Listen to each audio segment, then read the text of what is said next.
mu ni kon nag may nañ leen ngeen tànt ñu ñëw tànt ko defar ko mu rafet lool ba mel ni sax tànt bi moom la mag ñi bëggee woon moo tax mu wax ni salle bi xaw nañu ma ni waaw c'est parce que il y a eu des changements c'est normal quand il y a eu des changements dans un pays tout se bouleverse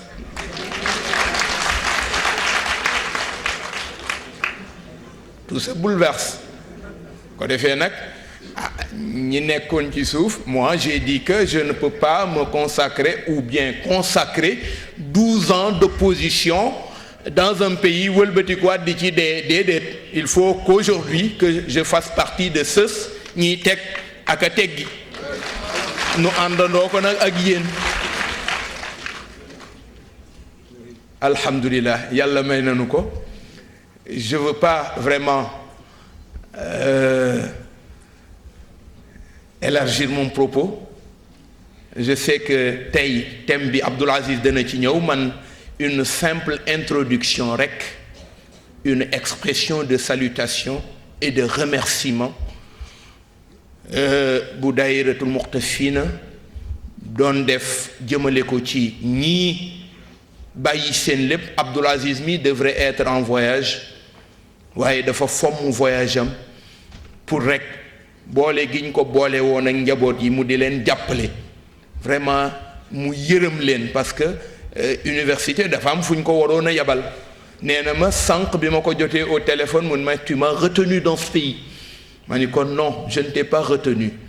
c'est les anciens qui t'ont retenu et je pense que cette journée était essentielle pour eux mu ni ma kon yow bokk nga ci ñi ma téye ci réew mi Cheikh Bachir ñu ngi leen di jaajëfal ci nangu gi ngeen ko nangu pour la daayiratul muqtafina encore une fois ñu sant sunu wayjur yi nga xamante ni ñu ngi ci biir salle bi parce que ñoom ñu mënul ñàkk ñu sant leen ils nous ont toujours gratifié cet honneur de venir partager avec nous cette journée dalal sunu xel jàppale nu et ubbil nu sax buntu yoo xamante ni mënuñu ko woon a ubbi àndandoo ak nun ci yoon wi nga xamante ni moom la ñuy def ñoom ñépp ñu ngi leen di feeñalal sunu yëg-yëg ndax Sëriñ Babacar daf ni woon bu la sa waajur defalee santal bu la sa sëriñ defalee santal bu la sa xarit defalee santal walla nga defal ko mu sant la kon duma bàyyi te feeñaluma cant jëmale ko ci structure yi fi teew ñu tudd leen léegi nos cousins et frères daïratul Moustarchidine wal Moustarchidat la daïratul des étudiants Tidjane de l'université Cheikh Anta Diop la section universitaire bi fi nekk ci Hadra Jamiliya nga xamante ni notre frère et gendre Mohamedoul Mansour fait partie des personnes retenues pour cette journée ñoom lañ ko joxoon kon bu ñu fi teewee ñu ngi am mbégte lool ñu ngi itam feeñal cant ci sunu collaborateurs yi ñu seqal liggéey bi ci xadara bi maam Ousmane Samb tudd nañ ko léegi alxaaji Bili Pay Abdourahman daayira bi nga xamante ni moo nekk fii ci Médina te ñuy susciter de temps à autre rassemblement bu am solo ci jeunesse tijania du Cap-Vert muy Abdourahman Pay di seen njiit waaye aussi la daayira sunu daayira sax lay wax bële ci Baobab imam Khalifa Ababacar Ndiaye ànd ko ak waa daayiratul xayri wal minnati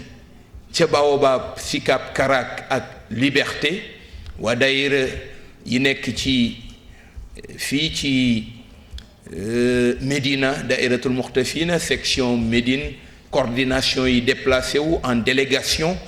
ñëw pour fekke si cette journée bii nga xamante ni journée wu étudiants yi lañ te sax foog naa ni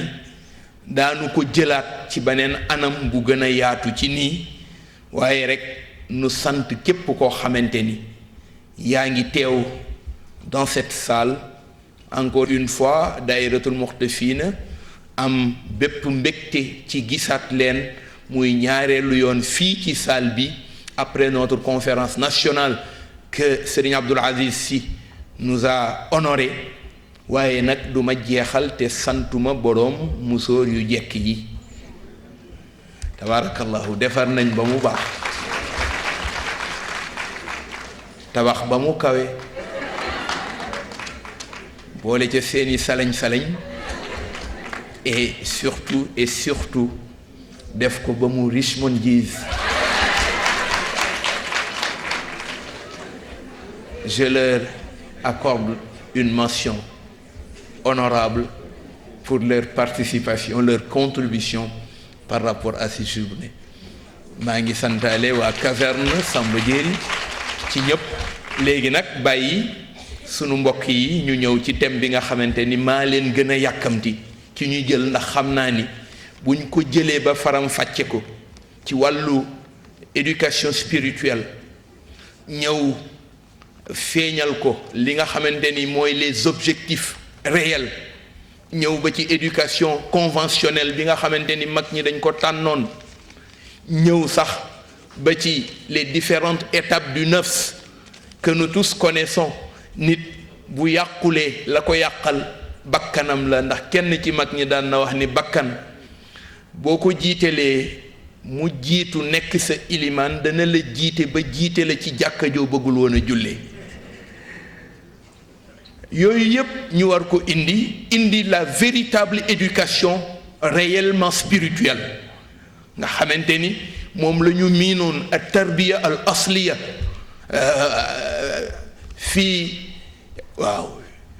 fii nahji rasul sallallahu alayhi wa sallam ni mu ko indee woon daan ko teg ba teggikiwul ba ci sunu sëriñ Seydina Cheikh teggikuwul indi ki war a jiite sax nan la war a melokaani càng melokaani mbaax melokaanu njub xam-xam sellte yiwe tedd nga parce que nag Seydi Hadj Malick nee na waaw yi déchaîné wu yëpp toutes ces passions qui se sont déchaînées vers moi qui d'entre vous aura à les éloigner loin de moi en parlant au cheikh man lii bi rëddil jimaa ana kan mooy ki nga xamante ni moo ma mën a fexeel ba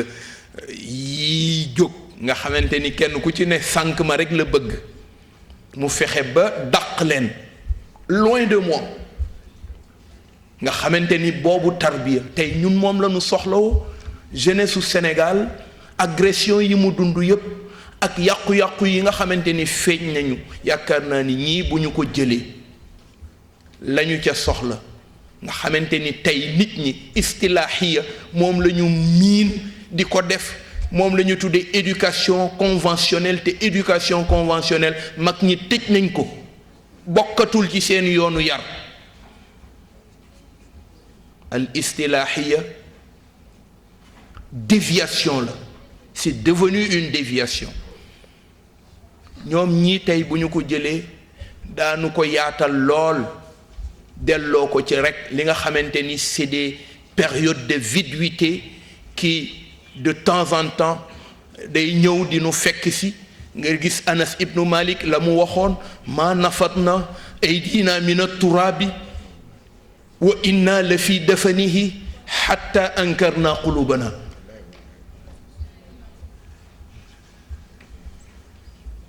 li anna xuduura shaxsi nabi sallallahu alayhi wa sallam dafa nekkoon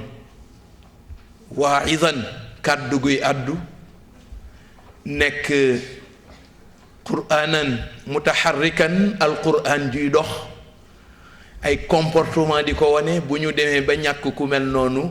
créer na une période de viduité dans la vie des musulmans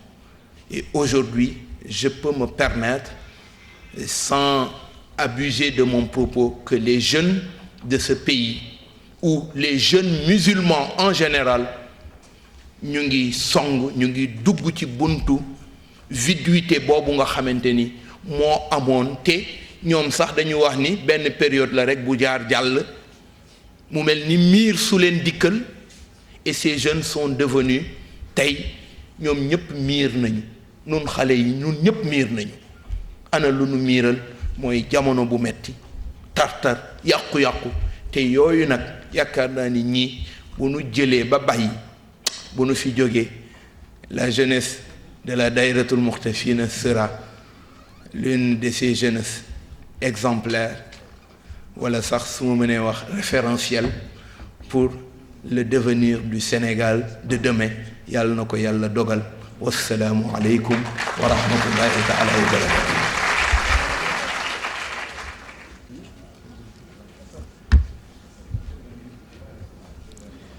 jërëjëf sëriñ bi on voulait juste souligner lenn ci daayira yi nga xamante ni jot nañ ñoo jàppale ku ci mel ni daayiratul xayru wal minna bi nga xamante ni wax nga ko sànq wax dëgg yàlla jàppale nañu bu baax ci wàllu information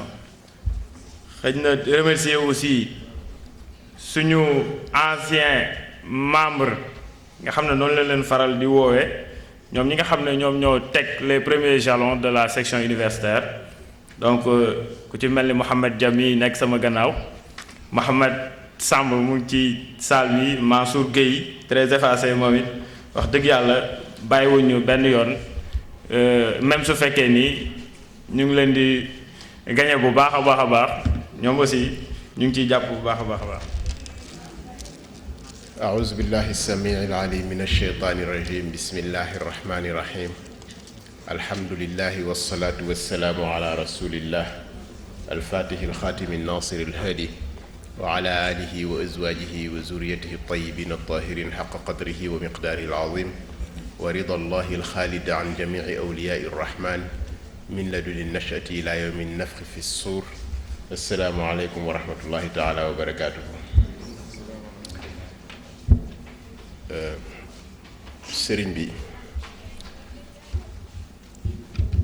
maa ngi tàmbali ci yëkkati kàddu yu nuyoo ak ziyaar ginnaaw bi ma sante sunu boroom julli ci ku tedd ki sallallahu alayhi wa ala alihi wa ashaabi ñaan ko mu dotti ngërëmam ak xéewalam ci bépp wàlli yu yàlla te naddil ci sunu sëriñ Mawlana Cheikh Ahmed Tijani Cherif al Fatimi ak képp koo xam ne ci moom nga nàndale moom ngay nàndaloo ma yëkkati kàdduy nuyoo ak cant ak ngërëm di ko teg ci sa loxo yu tedd yi nga yëkkati ko ba ca xalifa ba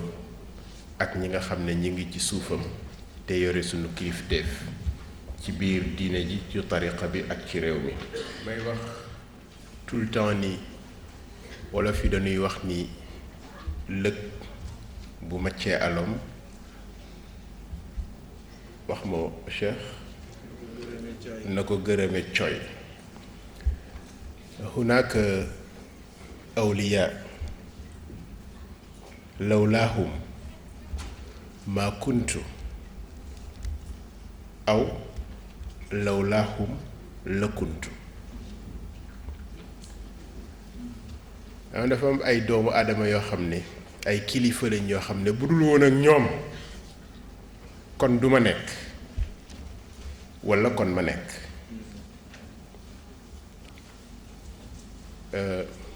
kon du ma nekk li ma nekk tey di yaakaar sama boroom mu dëgëral samay ndëggu ci sunna sayidina muhammad sallallahu alayhi wa alihi wa sahbi di wéral sama pas-pas ci tariqa Cheikhna Ahmed Tijani Cherif al Fatimi ci biir xadarawu Cheikh El Hadj Malick Sy bu duloon ak ñoom kon duma nekk ci yoon woowu ndax ni mu ko waxee su duloon ak Mawlana Abdul Aziz Al Amin nga xam ne damay wax ni sama baay bu ma ko tuddewul woon ma màgg xam ko ni ma ko xame ma tudde ko sama bopp. kon le Serigne Cheikh doon wax ca fa ilayka yabna Muhammadin fa jazallahu abdan fatan bihi sammaani yàlla na ko dotti ci sama kaw waajur mi ma tuddee Mawlana Abdul Aziz Al Amin. Mawlana nag bu dul woon ak moom kon tey duma taxaw fii ndax lii Serigne Moustapha wax ba ma koy wax booba maa ngi bokk ci comité de lutte bu mouvement des étudiants bu ñuy tuddee Union nationale patriotique des étudiants sénégalais. congrès bi ñu doon def ñetti fan jógewuñu fa bi congrès bi pare ma jóg di ñibbi dama gëlëm xawma fu may jaar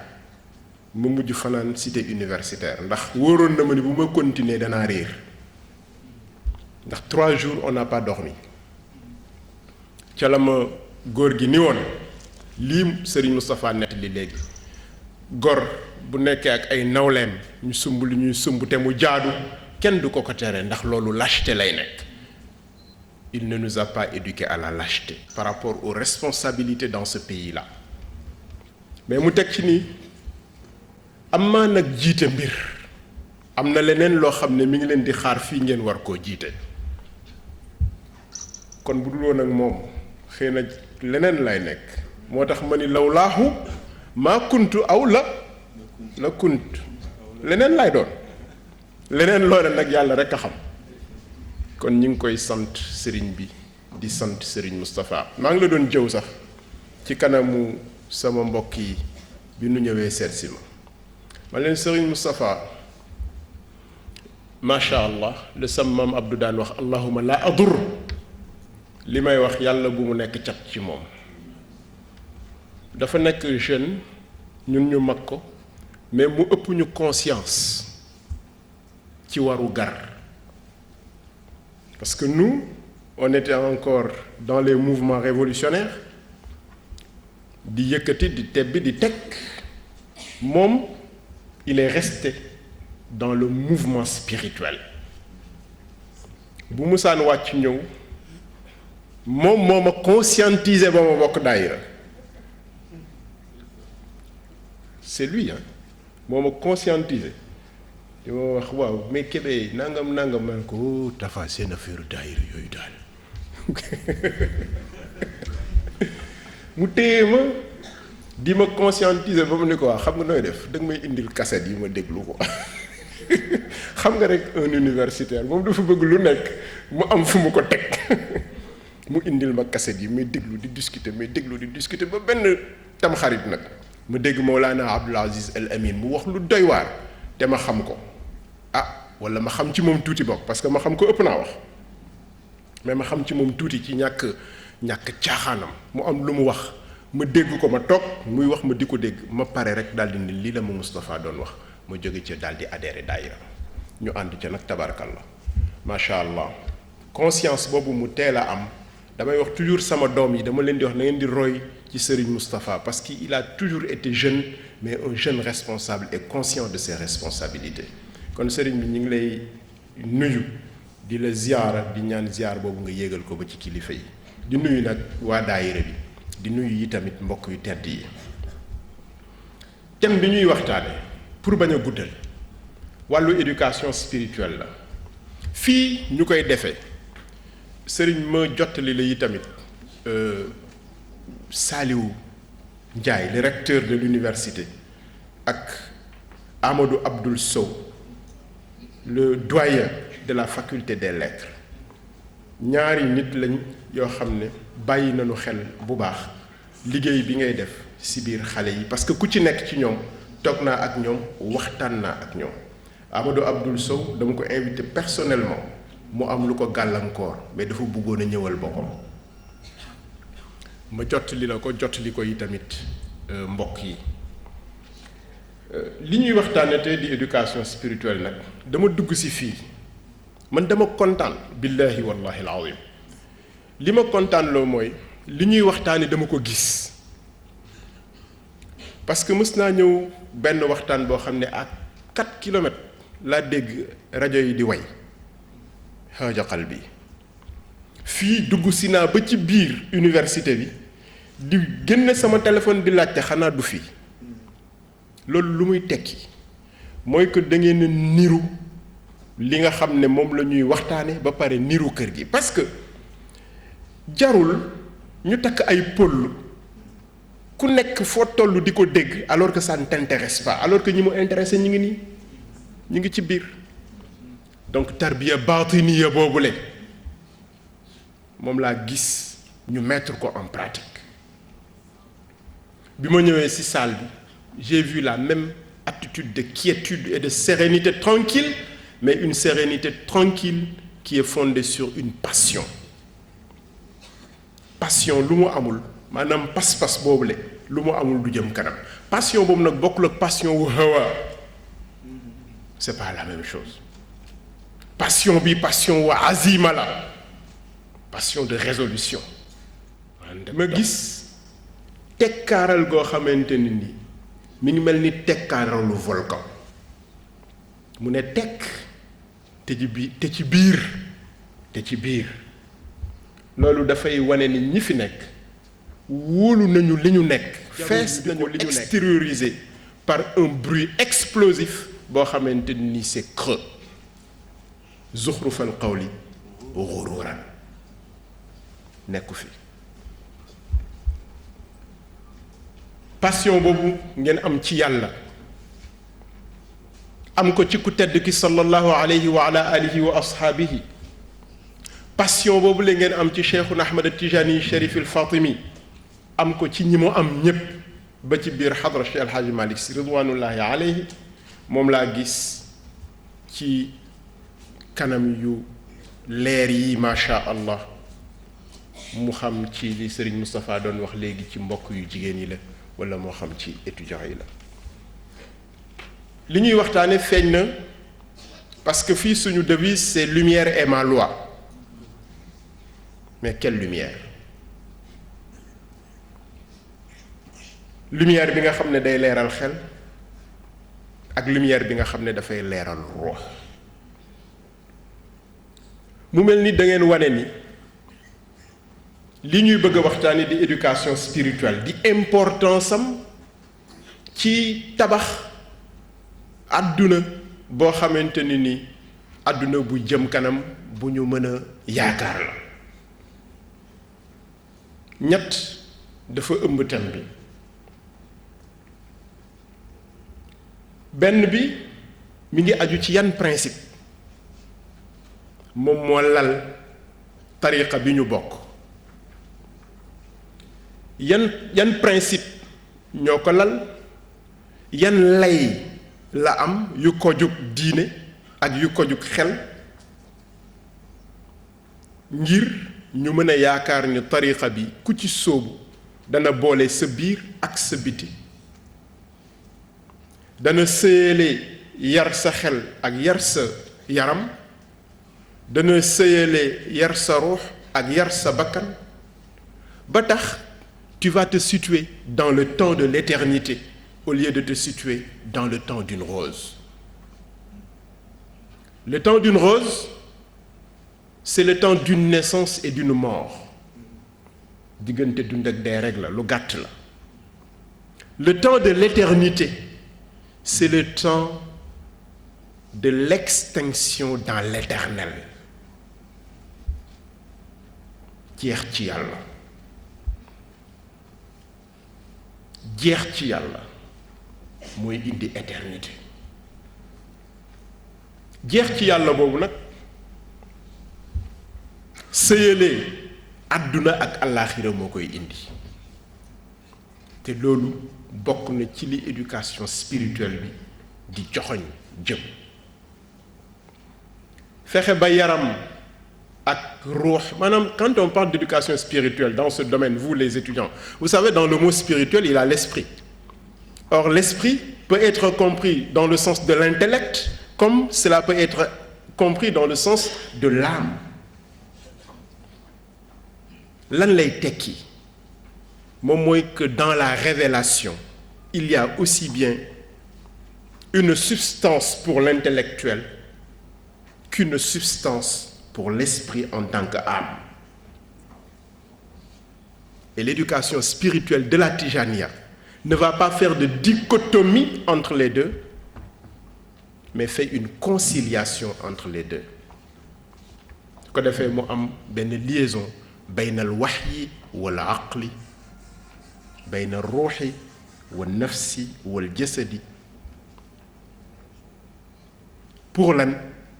ngir nit ki dugg ci daa'iratul xuluud jeex ci yàlla,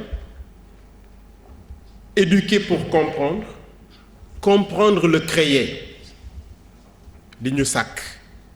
tout ce qui est créature, éduquer pour connaître, connaître le créateur, éduquer pour être, être le créateur. Comment être le créateur, gars yi ñoo koy wax. C'est simplement une réflexion sur l'homme et son temps, comme je l'ai dit, le temps de l'éternité et non pas le temps de l'évanescence d'une rose. Le temps d'une éternité positive nag et pas d'une éternité négative. Parce que xaalidina fiiha yi ñaar la. Dafa am inna alladina kafaru ak inna alladina amanu. Xaalidina fiiha fee ak xaalidina fiiha fii. Donc il y a une éternité négative, il y a une éternité positive. Ngir waxtaane loolu lépp ci ndigalu sunu sëriñ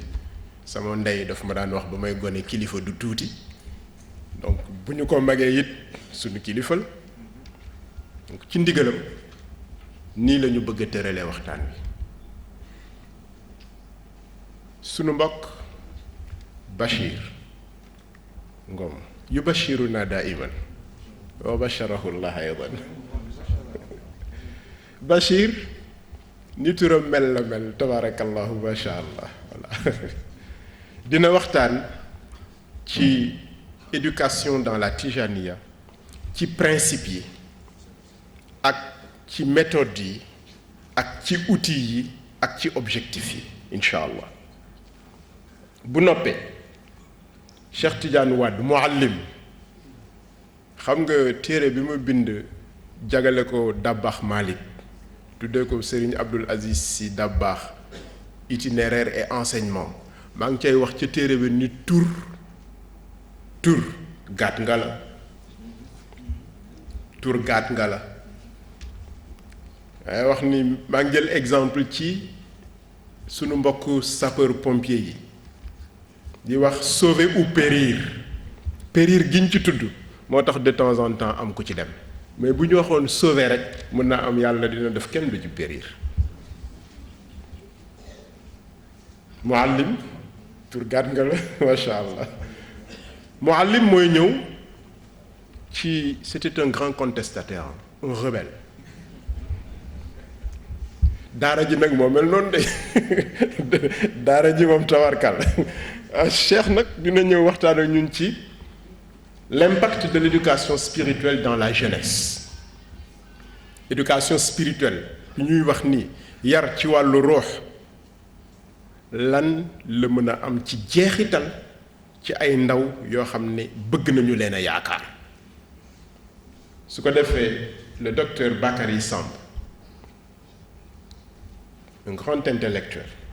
ñu waxtaan ak ñun sur quelle vision de l'éducation spirituelle pour une jeunesse éclairée. Parce que nous n'avons pas besoin, mës naa ko waxal ay jeunesse politique yu ma doon defal waxtaan, man leen une jeunesse biceps, nous n'en avons pas besoin. Biceps. Non, nous n'en avons pas besoin. Nous n'avons pas besoin non plus d'une jeunesse cigale. Di way rek di way rek di way rek. Nous n'en avons pas besoin. Nous avons besoin de cette jeunesse qui met ses pas sur les traces des ancêtres, qui donne un sens à l'existence et qui dessine un avenir éclairé pour son pays. Wassalamu alaikum wa rahmatullah. Kon sunu mbokk Bachir moom mooy jëlu kàddu bi. bismillah amantu billah wa atasamtu bi xawlillahi wa taxassantu bi xasnillahi wala xawla wala quwata illa billah alhamdulillahi alladi manna ala almuminina id bacata fihim rasulan yatlu alayhim ayatihi wa yuzakkihim wa yuallimuhum alkitaba walxikmata wa in kaanu min qablu la fi dalalin mubin wa azka salawaati rabbi wa asfa salaamihi asmaahu wa aclaahu ala sayyidi rusulihi madhari lutfihi ayni rahmatihi sayyidina wa mawlana muhammadin alfatix alxaatimi alnaasir alhaadi sallallahu taala alayhi wa ala alihi wa asxaabihi xaqa qadrihi wa miqdaari alazim wa radiya allahu taala an ali beytihi wa an xulafaihi rachidin wa an alsaxaabati ajmain wa an altaabiciina wa taabicihim wa man tabiahum bi ixsaanin ila yowmi ddin wa radiya allahu taala an alducaati walmucallimin wa murabbiin walawliyaai walsaalihin wa ala sayyidihim mumiddihim qaaidihim faxrihim mawlaana abil abbaasi sayyidi ahmad attijaani الشريف الحسني الفاطمي رضي الله تعالى عنه وأرضاه ورضي الله تعالى عن وارث سره خليفته حامل لواء طريقته مولانا شيخ الحاج مالك بن عثمان ورضي الله تعالى عنه وعن جميع خلفاء شيخنا التجاني وعن جميع تلامذته وأحبابه رضي الله تعالى عنهم أجمعين ورضي الله تعالى عنا ومعلمينا ومربينا وعن جميع أصحاب الحقوق علينا وعن جميع من أحسن إلينا وعن جميع من أسأنا إليه ورضي الله تعالى عنا وعن جميع المسلمين عامة والحمد لله رب العالمين السلام عليكم ورحمة الله di yeesalaat cant ak ngërëm ak nuyoo di ko jaarale ci sama sëriñ Cheikh Mouhamadul Moustapha pour mu defal ma ci parfum bu sell ngir nuyoo bi ab gëdd mu joxal ma ko mbokk yi ma bokkal jotaay bi waaye joxal ma ko mbokk yi tax ma ñëw ñi nga xamante ni samaw anfusahum bi daairatil muqtafin yaqtafuuna aathaar al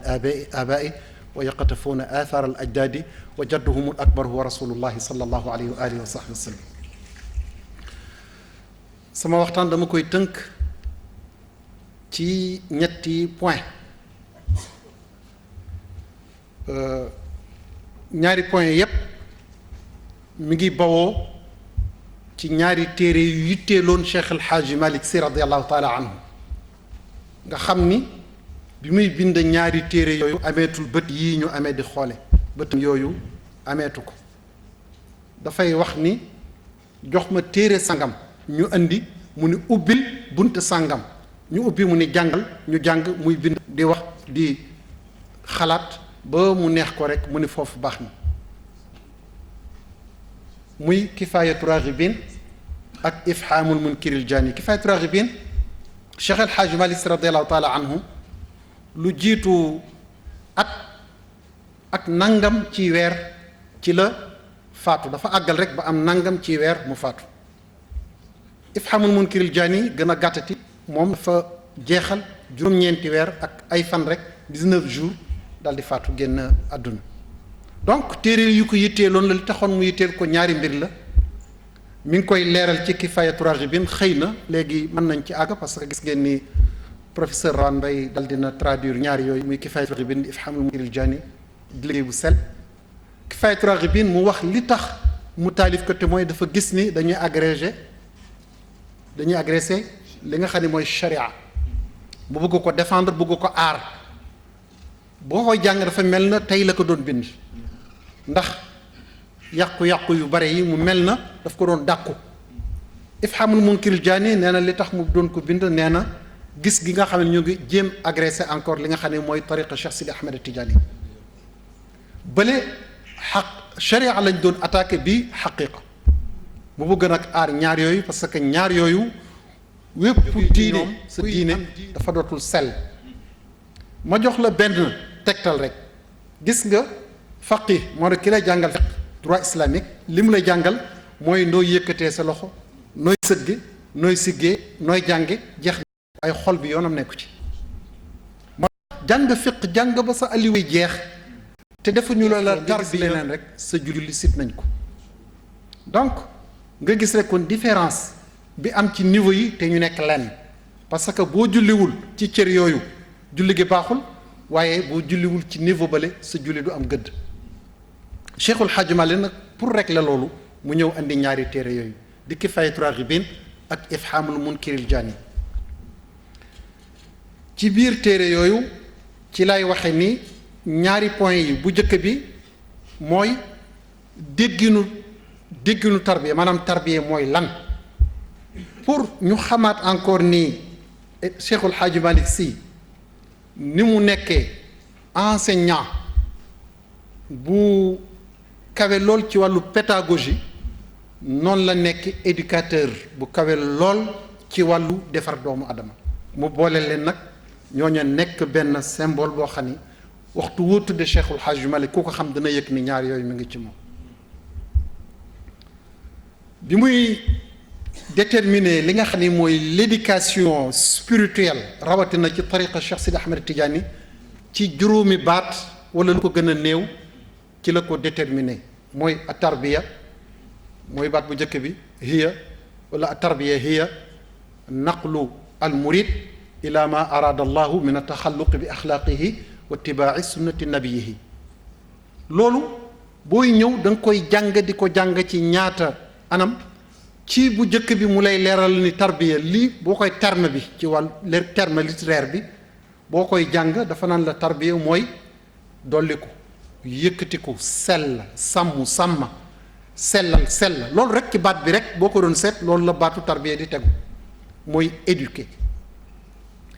nga ñëw nag léegi ci biir li nga xam ne mooy sens bi nga xam ne mooy sens spirituel bi muy la Cheikhul Hadji Malick nee na tarbiya mooy benn chauffeur bu amee oto bu rafet benn waay bugg a dem Dakar mu ñëw mu ni ko Dakar laa bëgg a dem oto bi lépp loo xamante ni qualité la ci wàllu oto mi ngi ci oto bi waaye chauffeur bi encore il faut mu mat chauffeur donc bi mu tuddee naqlul murid a naqlu yaxtaaju ila an naqili te mooy sëriñ ba Cheikh Sidi Ahmed Tidiane tuddee sëriñ ashara ila kamalihi sëriñ moom day mat am aliwu juré du tax nga nekk sëriñ waaye baax loolu encore du tax nga nekk sa sëriñ ndax boo demee ci awaariful maarif bi nga xam ne Cheikhul Hadji Malick Sy bokk na ci référence am yi gën a dëgër dafay wax ni am na ñoo xam ne dañu tëb rek yàlla jël leen andi ndakaaru ñu ñëw toog ci biir ndakaaru jaxasoog waa Dakar du ñu xam yoon wi nan la mel ñooñu mooy al majzubun ñooñu mënuñu defal kenn tarbiya mën nañ la wax ci yàlla yu bare nag am ñoo xamante ni mooy assalikoon ñi nga xam ne dañ jaar ci yoon wi départ Ndar xam gaar yi xam tali yi xam virage yi man la ko waññal ba agsi Ndakaaru ñooy assalikoon mu am ñoo xamante ni salikoon mu daarakoona bil jazbi ñoo xam ne dañu tëb rek doon dem ñu leen kaay leen faf nga xam ne aslëf la ñu xam ci yoon wi am ñoo xam ne mu majzuboon mu daarakoona bi sëlk bi suluki am ñoo xam ne dañu tëb yàlla na leen ayco waaye ganag la taxaw leen def leen nii donc téere boobu dafay leeral loolu Cheikhul Hadji Malick ni koon la budda min naqli mooy nga naqlu mooy nga déplacer nit ki déplacer xalaatam déplacer jukkoom déplacer mentalité am fi mu nekkoon tey bu subaa mu nekk feneen di yokk jëm kaw kooku mooy bi si jëkk ki koy def nag dafa ne la budda an yakuna kaamilan ndax Cheikh Sidi Ahmed Tidiane radiallahu anhu bi mu tuddee sëriñ dafa ne la fokk mu nekk ku mat sëkk te sëriñ Cheikhul Hadji Malick wax na ci téere boobu ma lay wax radiallahu anhu ni sëriñ il faut mu jàng il faut mu jub il faut mu jàng il faut mu jub jàng gi mooy tax du gàkk ci wàllu diineem bu taaliba bi ñëwee mu wan ko ni ko nii la diine nii la waaye sëriñ bu jàngul mënul nekk sëriñ jamais mënta nekk ay caaxaan la rek sëriñ moom da ngay jàng boo jàngulee mën loo nekk sëriñ